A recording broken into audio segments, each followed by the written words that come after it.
Hola amigos, participantes de este seminario en gestión cultural comunitaria para la innovación. Mi nombre es Orlando Araque y es para mí un gusto compartir con ustedes este interesante tema, reinterpretando el paisaje biocultural. Les cuento que soy arquitecto, gestor del patrimonio en el turismo, vivo en México y soy de origen venezolano. Eh, bueno, comencemos sin más. Espero que les parezca interesante las ideas que a lo largo de mucho tiempo he venido pues concretando y con la ayuda de otros especialistas he podido ir pues avanzando en una nueva propuesta a la luz de estas alturas del siglo XXI.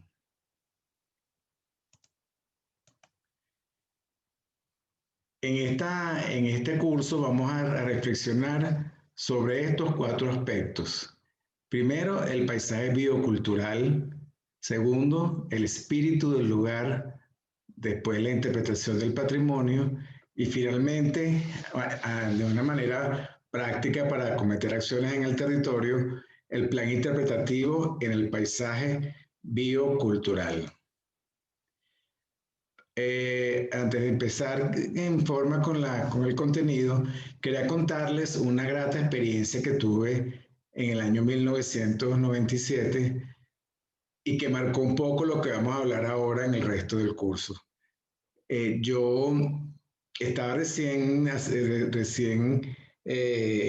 ingresado como miembro en el ICOMOS, el Comité Internacional de Monumentos y Sitios, cuando me invitaron a una pasantía de verano en esta fundación Cornerstone que queda en Nuevo México, Estados Unidos, ¿no? En este estado que es fronterizo con México. Para mí fue una experiencia realmente reveladora, porque esta fundación tiene la misión de preservar el patrimonio en el paisaje biocultural y la labor de los pasantes que fuimos en verano era apoyar a las comunidades en el rescate del patrimonio, sobre todo de adobe, ¿no? La arquitectura de tierra tan famosa en Santa Fe. Íbamos los fines de semana a ayudar a las comunidades, pero ¿cuál es mi sorpresa cuando empecé a ir a las comunidades? Que toda la gente hablaba español. Yo estaba en los Estados Unidos, pero hablaban español y hablaban en un tono mexicano. Y la comida que servían y todas las cosas que nos ofrecían, también de la gastronomía mexicana. Y me puse a pensar, o sea, esto es México. Sin embargo, en la oficina, tenía todos los compañeros anglosajones, pues sí me sentía en los Estados Unidos. Y en los trabajos de campo, sin embargo, me sentía en México. Y en los tiempos libres conocí el resto del territorio, sobre todo las comunidades indígenas de los pueblos originarios de esa zona tan interesante del suroeste de los Estados Unidos. Y entonces me empecé a dar cuenta de la riqueza de experiencia que tenía, que estaba viviendo, y empecé a cuestionar un poco las fronteras, porque definitivamente México no terminaba en el Río Bravo. O sea, México continuaba a pesar de los cambios de la historia, ¿no? Y empecé un poco a cuestionar las fronteras y empecé a pensar que el territorio se organizaba realmente de otra manera. Entonces, fronteras, o sea, estamos en Santa Fe, Nuevo México, al final de lo que es el camino real de tierra adentro, un camino muy interesante que es patrimonio mundial, quizás lo conozcan, es toda esta franja que va recorriendo desde Ciudad de México hasta llegar a Santa Fe. Aquí estaba yo. Sin embargo, vean, aquí está el límite de los dos países, Estados Unidos y México. En la época del siglo XVI hasta el siglo XVIII, tal, que este camino fue realmente utilizado, inclusive también en el XIX, pues no se hablaba de una frontera, era un solo territorio que se unía con una actividad comercial y lo hacía muy importante, ¿no? Entonces, bueno, el concepto de fronteras para mí empezó, como les dije, a ser un poco, pues, no cuestionado, pero sí, pues repensado, ¿no? Entonces, bueno, introducimos el término paisaje biocultural. Es un término que yo lo escuché hace relativamente poco y que muchas organizaciones o institutos académicos lo utilizan para referirse al paisaje de los pueblos originarios, generalmente de las etnias indígenas. Sin embargo, con todo el desarrollo que ha tenido el hecho del patrimonio, los conceptos del patrimonio, entre patrimonio cultural y natural, entre patrimonio tangible e intangible, estos conceptos pues, se han ido desarrollando mucho y al principio entonces quisiera contarles de qué paisaje cultural realmente estoy hablando. Porque para mí comienza aquí, o sea, ¿dónde vivimos? El planeta Tierra es un gran paisaje, en todo caso biocultural, de zonas naturales y culturales, de una interrelación entre estos seres vivos que viven en el planeta, entre todas las diferentes masas, el acuática, la terrestre, el espacio aéreo, etcétera, lo hacen de una complejidad realmente, pues, bien interesante.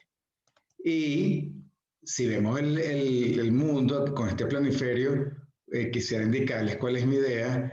Vemos que, claro, muchas veces hablamos de los países, de una serie de divisiones que existen, que creo que a veces son útiles como para organizar el asunto y que se habla de soberanías y tal, fronteras geopolíticas, pero al final, de verdad, a estas alturas del siglo XXI, donde tantos procesos están ocurriendo a nivel mundial, yo realmente vuelvo para esto. O sea, realmente tenemos que, pienso yo, que ver el mundo de una manera integral en toda su magnitud, en toda su riqueza patrimonial, cultural y natural, y toda una cosmovisión que nos une como habitantes de esta nuestra casa. Como les dije, estoy en México y quiero animar esta presentación con unos refranes populares mexicanos. El primero es este: presta para la orquesta. Esto significa que quiero retomar ciertos conceptos de la Real Academia Española para utilizarlos a construir el concepto que vamos a estar utilizando de paisaje biocultural. Primero, ¿cuál paisaje? O sea, ¿qué entendemos por paisaje? Según el diccionario, el paisaje es esa parte del territorio que puede ser observada de cualquier lugar, un espacio natural admirable, inclusive los paisajes son obras de arte que muchos conocemos o dibujos, y se utiliza también el paisaje protegido, que es el espacio natural que de gran valor estético y cultural, objeto de protección legal por organismos públicos y privados, ¿no? ¿Cuál bio? O sea, estamos armando el concepto de paisaje biocultural. ¿Cuál bio? Entonces, pues igualmente en el diccionario, bio significa vida u organismo vivo. Sí, es lo biológico y lo que implica respecto al medio ambiente. ¿Y cuál cultura entonces? Ya tenemos el paisaje bio y ahora cultural. ¿Cuál cultura? Entonces, en el mismo diccionario de la Real Academia dice que la cultura es un conjunto de conocimientos que permite a alguien desarrollar su propio juicio, conjunto de modos de vida y costumbres, etcétera, que bueno, ya conocemos un poco de esto. Y esta cultura es la que, bueno, sigamos con estas recomendaciones de la Real Academia para armar el concepto. Sí, está bien. Podemos comprender lo que es un paisaje biocultural. Lo que pasa es que desde la cultura nosotros estamos viendo al bio y al paisaje, ¿no? O sea, son cuestiones que construimos desde la cultura, desde nuestra visión como seres humanos. Amor viejo y camino real nunca se dejan de andar. Ahora vamos a hablar del patrimonio. Vivir en el paisaje biocultural. Los paisajes bioculturales son el soporte de nuestras identidades, origen de nuestro arraigo y pilar fundamental de nuestro sentido de pertenencia, porque ahí están nuestras costumbres, nuestros símbolos, todo lo que hacen tener al territorio una personalidad única y que nos definen a nosotros también. O sea, este paisaje es único para nosotros, dependiendo de la escala en que lo veamos, ¿no? Son paisajes local en el que vivimos, hasta llegar, como les dije anteriormente, al paisaje de las naciones o el paisaje hasta inclusive, pues, del mundo entero, ¿no? Quería citar este texto de Danilo Rodríguez Balbuena, que en el 2010 habló sobre territorio y territorialidad, porque creo que nos ayuda a comprender un poco más de qué vamos a hablar, ¿no? Hablar de territorio implica articular la sociedad porque su relación directa se expresa a través del concepto de territorialidad supeditada a procesos de identificación y de representación colectiva e individual que generalmente desconoce las fronteras políticas y administrativas. O sea, es eso, nosotros nos vamos organizando en nuestro territorio y tenemos ese sentimiento de territorialidad independientemente de lo que digan pues algunas veces los gobernantes de estas fronteras geopolíticos administrativas, ¿no? E inclusive a nivel de las etnias indígenas, pues estamos cansados de ver en todo el mundo cómo van pasando los territorios de un lado a otro, toda la influencia de la etnia indígena sobre unos ecosistemas que también van de un lugar a otro y no se acaba en una frontera, sino que continúan adelante. Y aparte de los que vivimos en el territorio, están nuestros visitantes. Mi casa es tu casa, ven a conocerla. Entonces, vamos a compartir este paisaje biocultural, generalmente con visitantes de otros lados o inclusive con habitantes mismos cercanos a nosotros. Entonces, ¿cómo sentimos estos paisajes? ¿Cómo presentamos nuestro patrimonio? ¿Cómo contagiamos estas identidades que tenemos al visitante? Es primordial para lograr una experiencia plena y todo esto se traduce en lo que estamos buscando en esta altura del siglo XXI, que es finalmente un desarrollo sostenible, eficiente, ¿no? Pero aguas, cuidado, porque es tiempo de actuar, creo yo. Tenemos muchos años hablando de conceptos, hablando de herramientas, hablando de muchos estudios, todos los organismos haciendo muchas cosas, pero vemos que no logramos concretar con la velocidad que necesitan los pueblos para tener ese desarrollo, ¿no? Entonces hay que reflexionar sobre muchos fenómenos, como por ejemplo el migratorio, ¿no? Bueno, yo como venezolano les puedo contar, pues Venezuela está dispersa en todo el mundo, los venezolanos en todo el mundo. Entonces yo creo que como arquitecto he pensado que tenemos que diseñar el espacio, el territorio donde vivimos, desde otro punto de vista, con una visión holística, donde las partes no necesariamente van a ser, la suma de las partes no va a ser el todo, sino que desde el todo vemos todo un proceso que tenemos que ir articulando con una visión sistémica para lograr un desarrollo realmente acertado del territorio. Porque tenemos que estar conscientes del crisol de idiomas y culturas que define el paisaje a interpretar. En la mayoría de nuestros paisajes, pues hay personas venidas de muchos lados, ¿no? O ustedes mismos, pues seguramente han ido a visitar otros sitios y viven otros paisajes que no son el propio. Entonces, esa concepción nueva del paisaje, que es la que yo creo que tenemos que ir viendo, mucho más allá de los paisajes indígenas y de los paisajes que tienen que ver solo con la naturaleza y que generalmente tendemos a dejar las ciudades por fuera. No, los centros históricos también son paisajes para mí. Todo el desarrollo de los pueblos unidos naturaleza y cultura siempre. Y si no lo pensábamos así, el cambio climático se ha encargado de decirnos lo contrario. Nos afecta a todos por igual. O sea, puede ser que los territorios tengan fronteras, pero arriba el ambiente, el aire no la tienen. Entonces, bueno, antes de que te ensillen, ensilla tú. Vamos nosotros a tener la iniciativa para desde nuestras comunidades plantear una manera de organizar nuestro territorio que realmente sea útil para todos. Hay un concepto que a mí me encanta, que es el genius loci, que es lo que llaman el espíritu del lugar y que los arquitectos lo utilizamos mucho, sobre todo en el área de paisajismo, ¿no? Este poema de Alexander Pope de 1731, yo se los traigo dándole un fragmento para que vean más o menos de qué se trata. Consultemos en todo al genio del lugar. Él convoca el paisaje, atrae los claros que se abren, une los bosques serviciales y hace variar las sombras. A veces frustra las intenciones y a veces las orienta. Pinta cuando plantamos y diseña cuando trabajamos.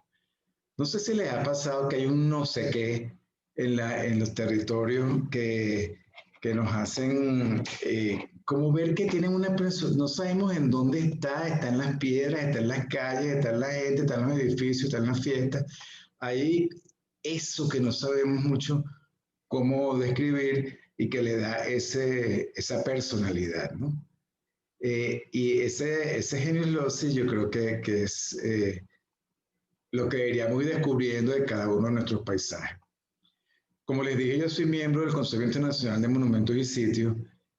Y bueno, y hablando de que ya hemos hecho una serie a nivel de la academia, de los estudiosos, de los gremios, de los políticos, hay tantos estudios de los institutos internacionales que se han hecho durante tantos años que yo creo que vale la pena rescatar y no pensar en que tenemos siempre que hacer algo nuevo sin haber terminado de cumplir una función, esos documentos. Por eso que yo los invito a revisar documentos anteriores y ver por dónde hemos ido a nivel del desarrollo de nuestra vida, ¿no?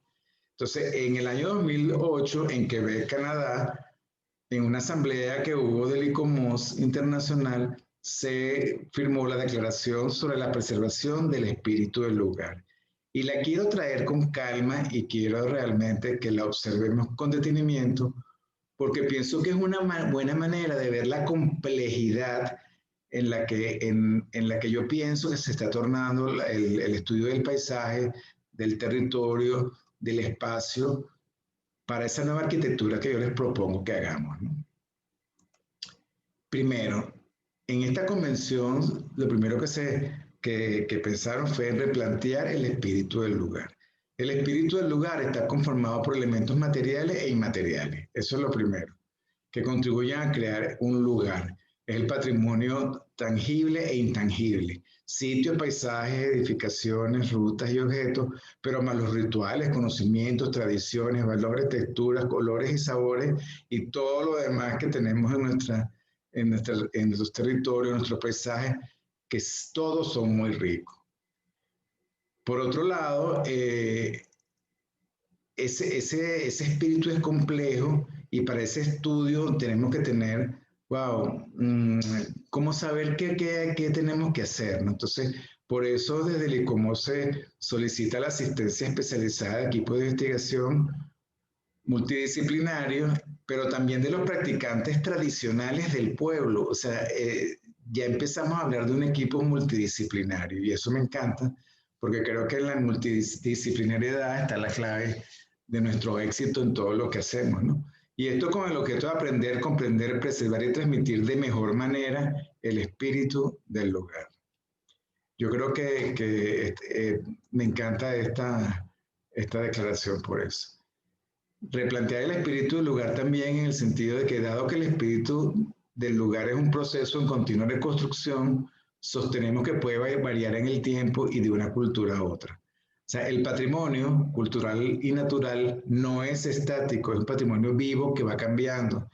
Y tenemos que ir haciendo un registro de los cambios, pero ir aceptando estos cambios, porque son la base de poder comprender el desarrollo de nuestros sitios y ver las comunidades van cambiando, llegan otras nuevas, entonces vienen nuevos espíritus desde los lugares donde vienen estas otras personas y todo es una complejidad interesantísima, donde, por ejemplo, el sincretismo religioso y los elementos que de este salen son muestra de ellos, como lo pueden ver en la foto con las tortillas ceremoniales de las etnias indígenas aquí del Bajío mexicano, ¿no?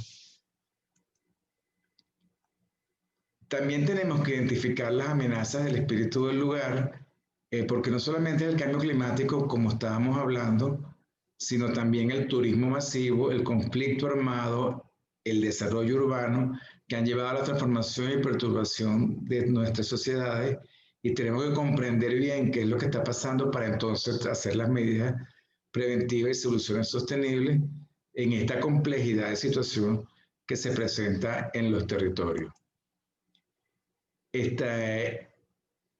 Como hablamos de que pueden haber personas de muchos sitios, hay diferentes espíritus que pueden estar habitando un mismo territorio, porque acuérdense que todos somos diferentes y de nuestra visión, de nuestra cosmovisión puede ser también diferente.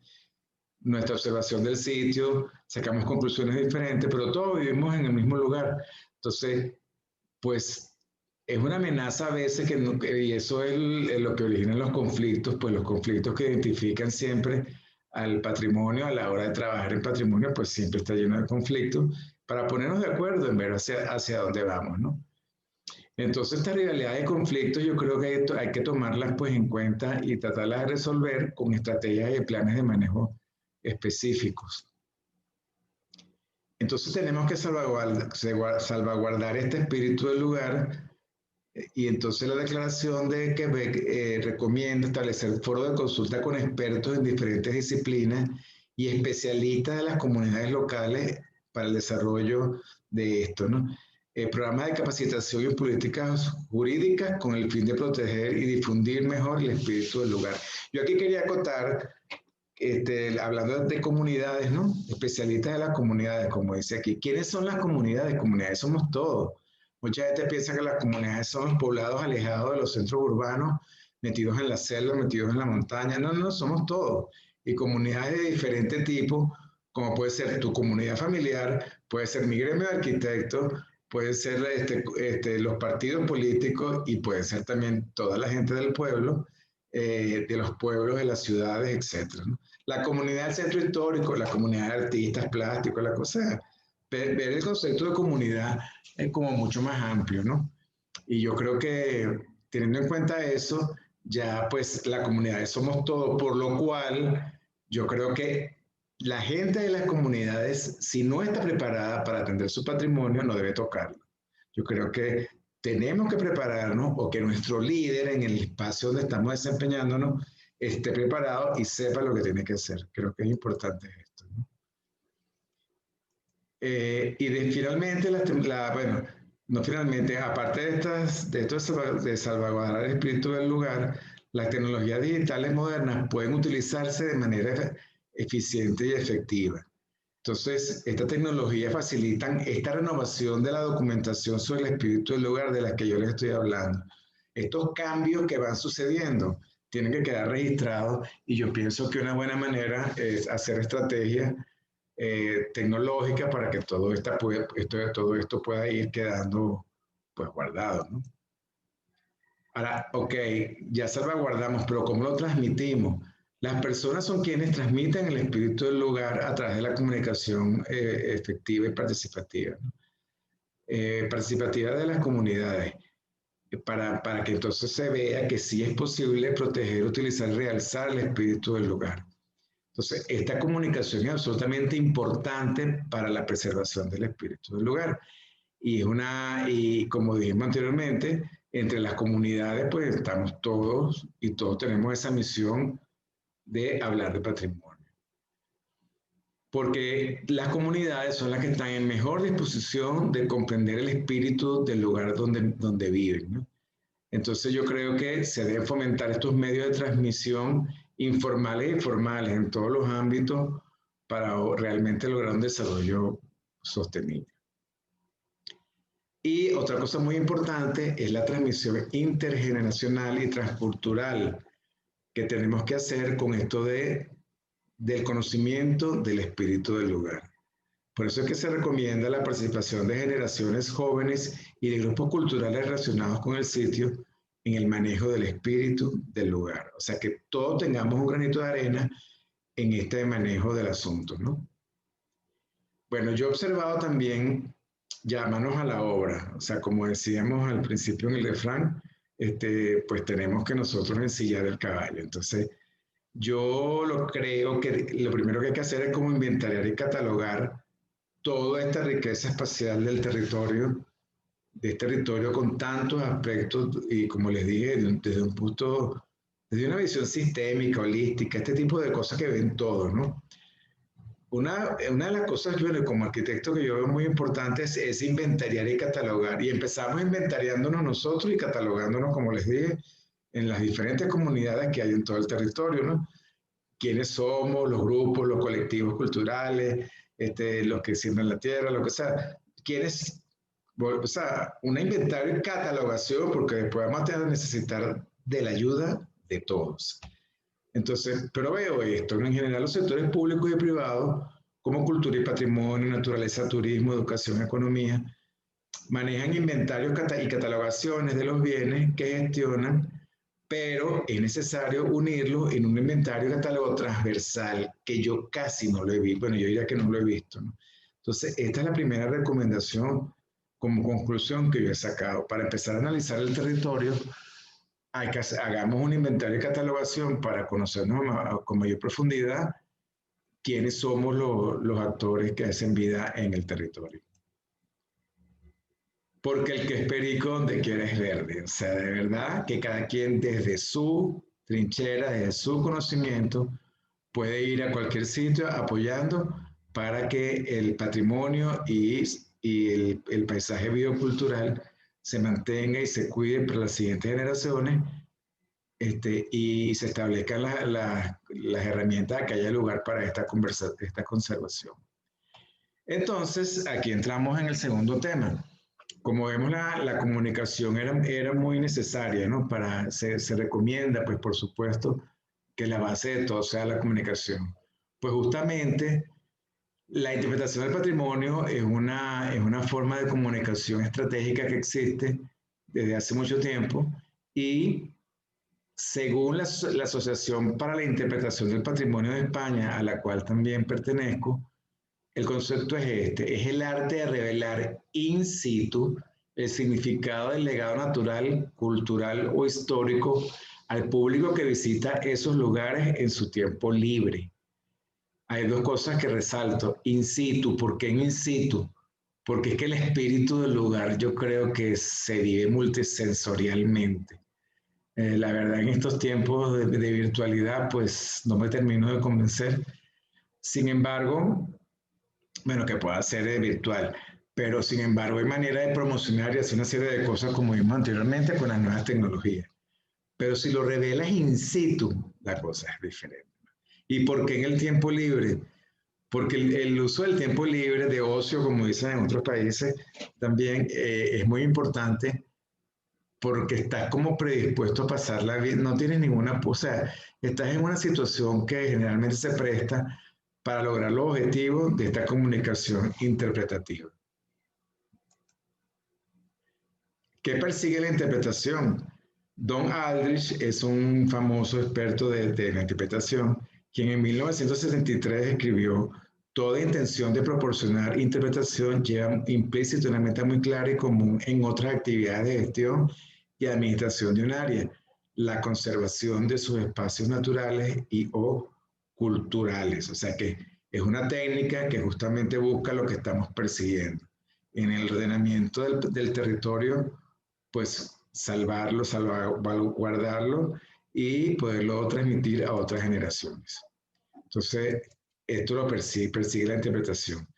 Y ahora les presento a Freeman Tilden, que es considerado el padre de la interpretación, porque todo esto nació en el National Park Service de los Estados Unidos, donde estos guías de los parques utilizaban estas técnicas para que la gente comprendiera los fenómenos naturales y se impresionara y cuando viera la maravilla de estos sitios, pues se les sembrara como un amor y el deseo de cuidarlos. Entonces, en el 1957, desde ese año propuso 6 principios. El primero: cualquier forma de interpretación que no relacione los objetos que presenta y describe con algo que se encuentra en la experiencia y la personalidad de los visitantes será estéril. O sea, si tú te conectas con lo que estás viendo y lo comprendes, va a ser muy importante. Después, la información como tal no es una interpretación.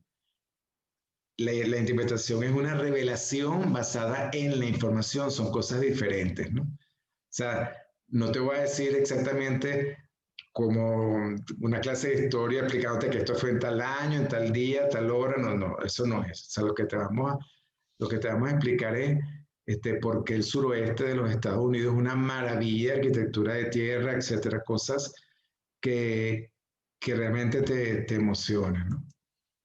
La interpretación es un arte que combina muchas artes para explicar las materias presentadas.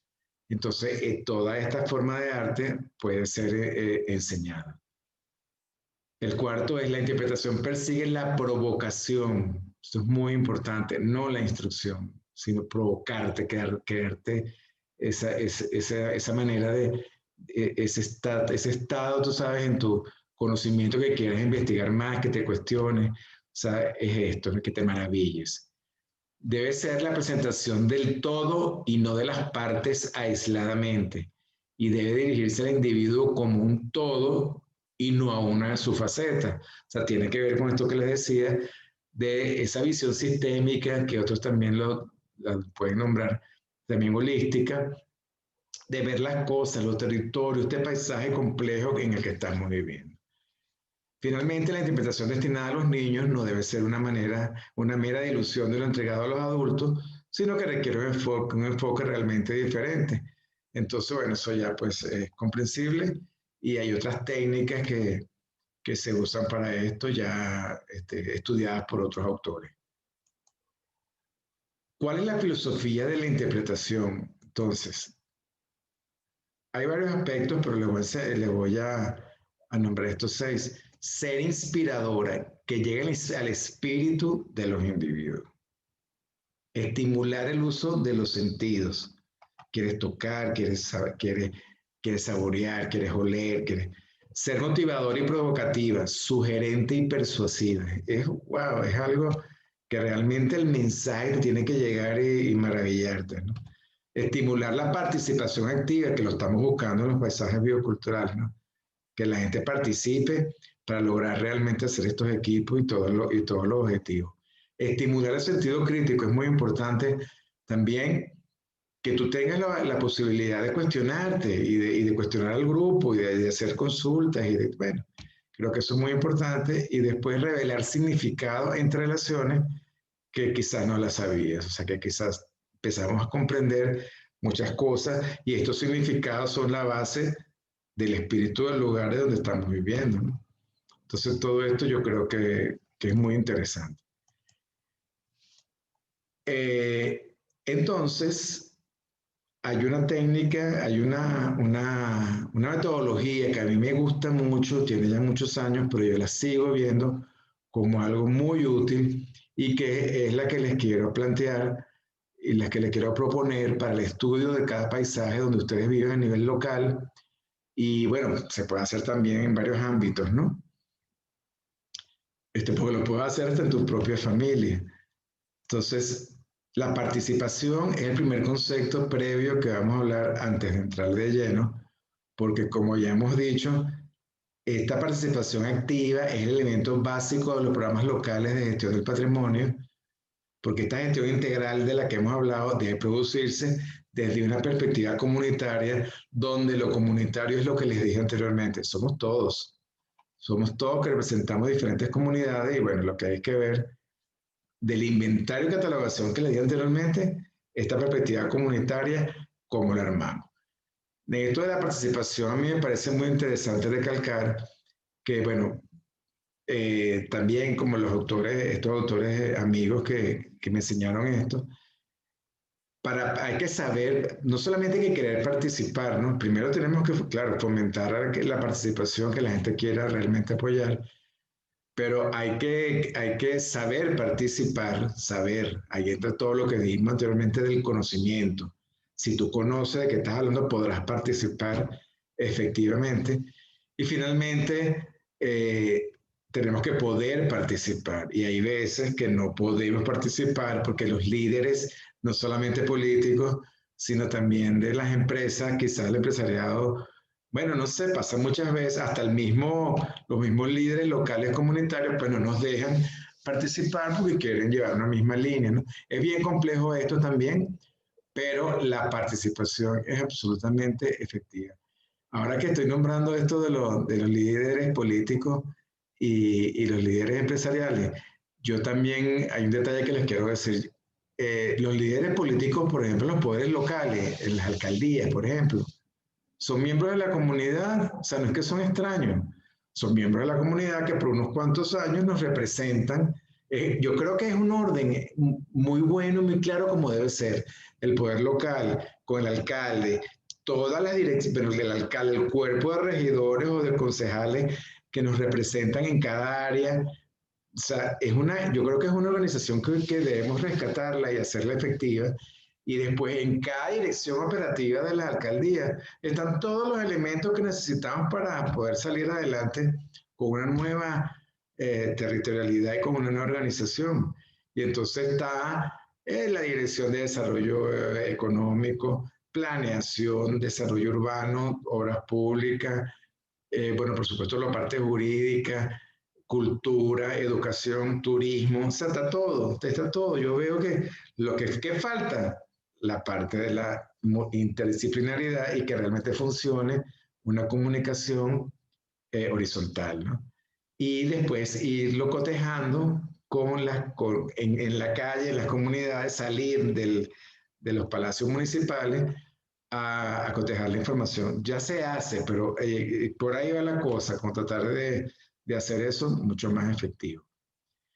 Ok, una vez teniendo esa comunidad, esos actores del territorio del paisaje biocultural, entonces tenemos que empezar ahí yo ya como arquitecto pienso en la arquitectura espacial que estoy planteando para todo esto, y entonces seleccionar los rasgos interpretativos que definen, que al final van a definir nuestra identidad, ese espíritu del lugar que ya con los anteriores postulados, pues deberíamos ir estudiando, más el inventario y la catalogación. Bueno, tenemos 500 elementos de patrimonio natural, cultural, tangible e intangible, mixto, todas las clasificaciones que hay ahorita.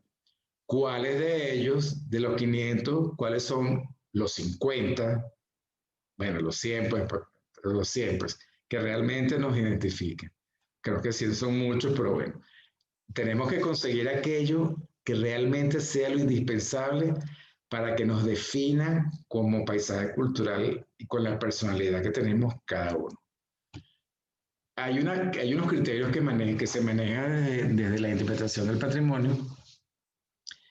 Bueno, quiero decirles también que la interpretación del patrimonio, hay muchísimos actores con diferentes posturas y propuestas. O sea, esto es también muy, muy rico, vale la pena investigarlo. Pero bueno, les doy este modelo basado en una publicación que en la parte de saber más, van a verlo en la bibliografía, donde habla sobre los planes locales de interpretación. Entonces, ¿cómo vamos a seleccionar estos rasgos interpretativos que realmente sean representativos para nosotros, nuestra comunidad? Que sean singulares, o sea, también singulares, y yo creo que en nuestra comunidad lo hay, pero en la de al lado no, por ejemplo, singular, o que sea único en nuestra comunidad y que por eso sea importante. Por ejemplo, la fragilidad, que sea tan frágil que es mejor tenerlo en cuenta para poderlo cuidar. Bueno, yo he vivido muchas situaciones donde veo que todo lo que proviene de las etnias indígenas es de una fragilidad increíble. La fiesta, la gastronomía, todo eso puede ser fácilmente eh, pues alterado si no se toma en cuenta con respeto el contacto de varias culturas con este tipo de etnias indígenas, ¿no? La accesibilidad, o sea, tienes que tener en cuenta que si lo vas a tener como un rasgo interpretativo para que te defina tu territorio, sea realmente accesible. La seguridad lo toman aquí como que físicamente no vayas a tener riesgo de caerte, de tener una... Pero también a estas alturas del siglo XXI podemos hablar de la seguridad con respecto a la delincuencia, pues ya eso lo sabemos que es así. Y otro elemento, por ejemplo, es la estación. Hay más elementos, pero estos son algunos. La estacionalidad. Como lo ven en la foto, en esta procesión, pues, por ejemplo, a nivel del turismo religioso católico, eh, la estacionalidad pues cuenta. Semana Santa es una sola vez, la Navidad tiene su fecha. Y si a eso vamos también en el turismo espiritual, los solsticios, que se hace mucho, que también se celebran con respecto a los solsticios y todas estas cosas que son puntuales y se hacen en diferentes rituales, como la venida de la lluvia, este tipo de cosas, pues tienen que ver con la estacionalidad. Todo esto es importante tenerlo en cuenta. Volvemos a lo mismo a la hora de ese inventario y catalogación que yo quiero que se hagan, ¿no? Y estos rasgos interpretativos, ¿cómo los presentamos a nuestros habitantes y al público visitante? Pues hay un contenedor y un contenido que tenemos que tener en cuenta. Muchas veces se toma en cuenta nada más el contenido, pero no el contenedor. Pero como yo soy arquitecto, les digo que el contenedor es bien importante. Un contenedor que no es que lo vas a diseñar sin saber cuál es el contenido. Nuevamente es un equipo multidisciplinario donde el contenedor responde a lo que es el contenido y el contenido se identifica con el contenedor que le vamos a hacer y esto otra vez como una simbiosis entre contenedor y contenido para lograr realmente la excelencia en el mensaje interpretativo.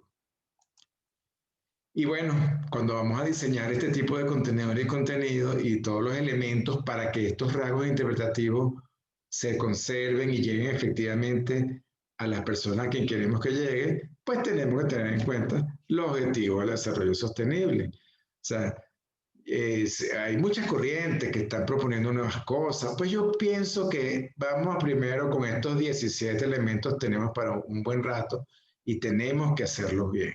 Retomemos uno por uno. En lo que a mí me respecta, a nivel de arquitectura, por lo menos a mí el 11, comunidades y ciudades y comunidades sostenibles, pues para mí es muy importante y tiene que ver con lo que estamos viendo. La vida y el ecosistema terrestre también, bueno, muchos pues tienen que ver con esto. La producción y consumo responsable, energía asequible y no contaminante, etcétera.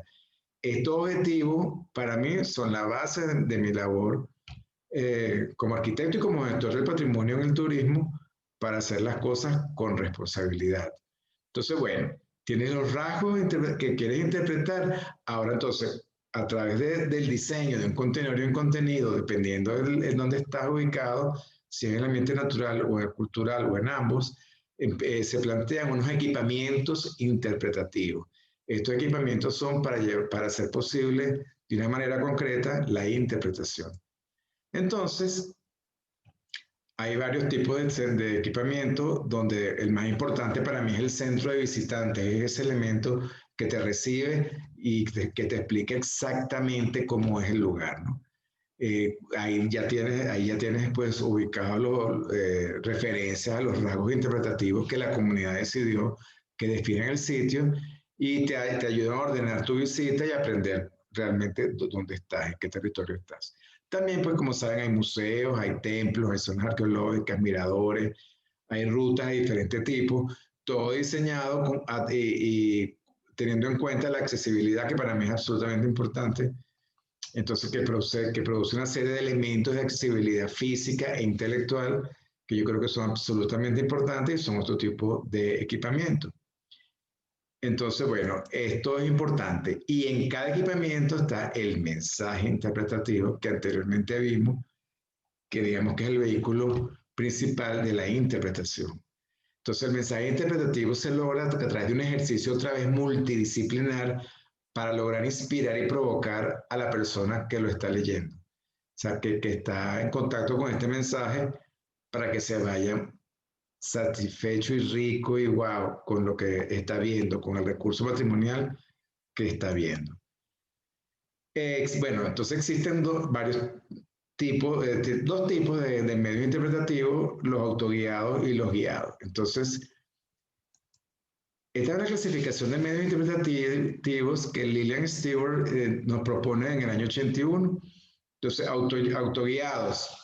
Como pueden ver, bueno, hay la señalética en nuestro territorio, las publicaciones, los medios de comunicación, rutas audiovisuales, exposiciones que tú puedes consumir de una manera independiente y que los tienes que entender, como dije anteriormente, con la parte de la accesibilidad. Tienen que ser accesibles, tienes que saber para dónde va. Las publicaciones son absolutamente claras y te aclaran todo lo que quieres hacer en el territorio. Y medios interpretativos guiados, que también son muy importantes porque un personaje que realmente yo considero primordial en todo esto es el guía intérprete, para el cual tenemos que formar y el cual yo veo que muchos miembros de ciertos colectivos y comunitarios, como los adultos mayores, son importantísimos formarse para esta área y los jóvenes, por supuesto, los jóvenes también en la preparatoria, en la universidad también, ¿no? Entonces, los guiados, bueno, hay recorridos y paseos, los paseos guiados que muchos hemos hecho, pero en vehículos motorizados o no motorizados, porque puedes tener transporte turístico motorizado, pero puedes andar en caballo o puedes andar en bicicleta, etcétera, y son diferentes maneras de abordar y de conquistar el paisaje. Pueden haber también audiovisuales asistidos, exhibiciones asistidas, todas estas cosas que ahora con las nuevas tecnologías nos ofrecen, ¿no? Estos elementos guiados también tienen animación pasiva y activa. Esta animación es cuando hace no sé si han visto la teatralización de alguna fiesta que ya no se hacen, o los mismos festivales de danzas indígenas, o qué sé yo, todo lo que tiene que ver con esta parte sí, de teatralización. Y los servicios casuales es que a veces en las recepciones de restaurantes, de hoteles, el personaje de primer contacto, como los policías, los taxistas, en las diferentes informaciones o la asistencia espontánea de que de repente de los que limpian zapatos los goleadores, como dicen aquí, o cualquier persona en la calle, como la idea es que estemos todos formados, pueden tener asistencia espontánea al público que visita el sitio, ¿no? Entonces, como pueden ver, es como toda la metodología de ir formando a la comunidad para poder presentar el sitio, el paisaje biocultural, con la conciencia del desarrollo sostenible siempre por delante, ¿no? Y también hay demostraciones, desarrollo de actividades, conferencias, muchas otras cosas que pueden hacerse con personal especializado. Demostraciones, ahorita hay muchísimas, se ha puesto muy de moda la parte gastronómica, por ejemplo. La parte gastronómica es como bien importante desarrollar porque nos identifica muchísimo. También hay la parte artesanal, en muchísimas las actividades artesanales, como puedes hacer demostraciones, desarrollo de actividades que la hagas tú también y conferencias diversas pues, que pueden darse. Y otra cosa muy importante es la imagen del paisaje biocultural. Cuando yo hice el Camino de Santiago, realmente me quedó esta imagen que les presento en la cabeza, o sea, donde yo veo la concha, eso me recuerda mucho el Camino de Santiago, y te va llevando por todo el camino e identifica un paisaje biocultural donde yo creo que es de los paisajes que realmente resumen lo que les he venido diciendo, ¿no? Pasa por varias provincias, no conoce la frontera, entonces entre España y Francia y Portugal, bueno, yo creo que eso a mí me parece que, bueno, fue otra de las experiencias que me hizo ahondar en lo que les he venido diciendo. Esta imagen del paisaje biocultural es para individualizar, identificar y distinguir el paisaje biocultural a partir de los elementos patrimoniales que escogimos ya, ¿no? Y expresar visualmente la personalidad del paisaje patrimonial, porque parece mentira, pero eso nos sube la autoestima, nos sentimos orgullosos de nuestro sitio y realmente nos desarrolla sentido de pertenencia. Yo creo que es muy importante esto de la imagen del paisaje biocultural. Pero una cosa que muchas veces nos olvida es evaluarnos, ¿no? Entonces, finalmente, y con esto pues ya termino, sería la evaluación de los medios interpretativos, para lo cual se consideran una serie de indicadores, ¿no? Estos son algunos, pues pueden haber más. ¿Realmente el mensaje que estamos transmitiendo es efectivo? es simple, tiene la simplicidad necesaria para que la gente lo pueda entender, sencillo, diría otras personas, ¿no? Dependiendo de dónde vivamos, ¿no? Tiene la posibilidad de ser cambiado, adaptado, ¿qué tal? ¿Cómo se comporta con el uso? Es susceptible de vandalismo, etcétera. Estimula la participación, realmente te da curiosidad, interés, todo eso todo se va levantando la información. ¿Cómo se comporta con los agentes atmosféricos ahora en estos tiempos de cambio climático? El impacto ambiental, estos elementos, ¿cómo impactan al ambiente? O sea, no es como el ambiente impacta en ellos, sino que también como en ellos impactan en el ambiente. La seguridad del visitante, la adaptación al entorno urbano o natural donde estén, o sea, la adaptación de este tipo de cosas, la relación con otros medios, el plan interpretativo con la imagen del sitio, pues crea toda una cadena de información donde todo debe tener una relación uno con otro para que todo sea un solo mensaje interpretativo global.